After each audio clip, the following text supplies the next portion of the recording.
Halo, nama saya Muhammad Izan Sumagiar dari D4 Akuntansi Politeknik Keuangan Negara STAN. Dalam video ini akan dibahas mengenai tipe-tipe strategi. Setiap organisasi pasti mempunyai tujuan jangka panjang, yaitu hasil yang diharapkan dari menyelesaikan strategi tertentu. Strategi mewakili tindakan yang harus diambil untuk mencapai tujuan jangka panjang. Hansen dan Smith menjelaskan perencanaan strategis melibatkan pilihan yang mempertaruhkan sumber daya dan trade-off yang mengorbankan peluang yang ada. Ini adalah burung dodo. Kita dapat mengingat tipe strategi secara mudah dengan mengingat gambar ini. Dodo mewakili defensif, ofensif, dan do nothing. Tapi dalam video kali ini saya juga akan menambahkan Porter model. Integrasi menyatukan beberapa rentang bisnis mulai dari hulu, jaringan pemasok hingga hilir, jaringan distributor, serta secara horizontal ke arah pesaing. Terdapat 3 jenis strategi integrasi. Yang pertama adalah hilir atau forward, hulu atau backward, dan juga horizontal.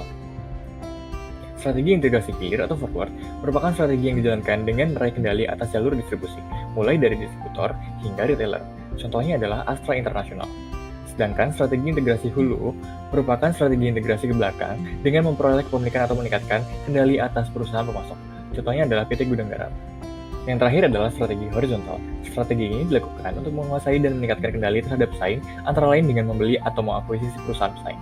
Contohnya adalah AMD yang membeli Xilinx, produsen chip pesaingnya. Intensif. Strategi ini diambil ketika perusahaan ingin meningkatkan kemampuan kompetitifnya, yaitu meningkatkan pangsa pasar dan skala operasinya. Strategi ini terdapat dalam Ansoff Matrix. Market penetration meningkatkan pangsa pasarnya atas produk yang sudah ada melalui upaya pemasaran yang lebih intensif. Contohnya adalah Apple yang mengeluarkan seri tiap tahun yang mempunyai fitur baru dan inovatif. Sedangkan market development meningkatkan pangsa pasar atas produk yang sudah ada dengan cara memperkenalkan produk tersebut ke segmen pasar yang baru. Indomie kesukaan kita semua sudah berekspansi ke Nigeria, Serbia, bahkan Maroko.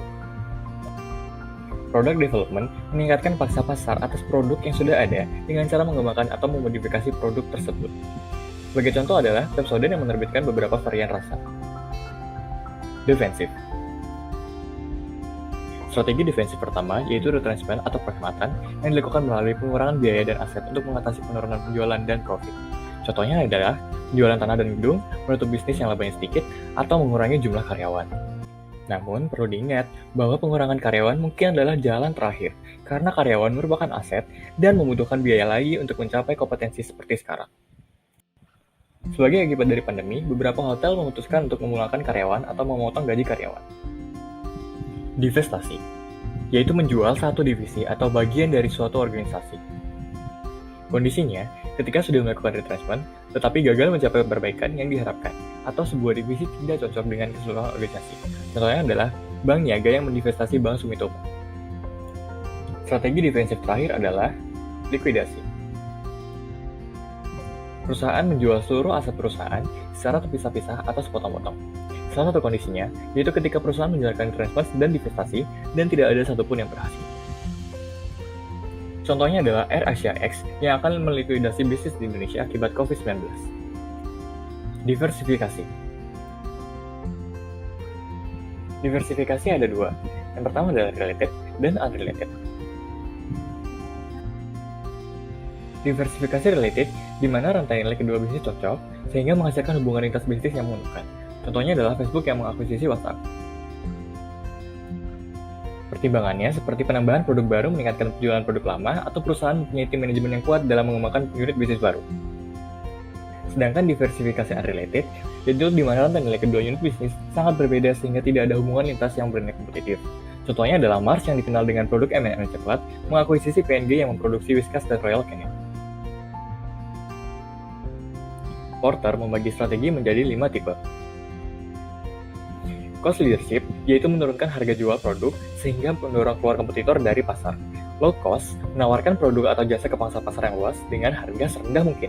Sedangkan best value, yaitu menawarkan dengan harga best price value yang tersedia di pasar. Differentiation strategi mempunyai ciri produk yang unik, ditujukan untuk operasi incentive customer, menghasilkan harga jual yang tinggi, dengan target pasar yang luas atau spesifik. Ini dikatakan efektif apabila produk sulit atau mahal untuk ditiru oleh pesaing. Contohnya adalah Tesla. Jangan bingung ya perbedaan antara ketiga hal ini. Yang terakhir dari Porter adalah fokus. di mana low cost adalah menawarkan produk atau jasa ke sejumlah kecil pelanggan dengan harga terendah yang tersedia di pasar. Contohnya adalah restoran hotdog. Sedangkan best value dengan harga lebih tinggi, tapi dengan penambahan fitur-fitur sehingga penawaran dianggap sebagai nilai terbaik. Diam. Diam juga merupakan sebuah strategi, di mana ketika perencanaan strategi menghasilkan keputusan untuk tidak melakukan apa-apa. Biasanya karena perusahaan masih ingin mengamati situasi pasar dan pergerakan pesaing dalam menilai situasi pasar. Terima kasih telah mendengarkan dan sampai jumpa.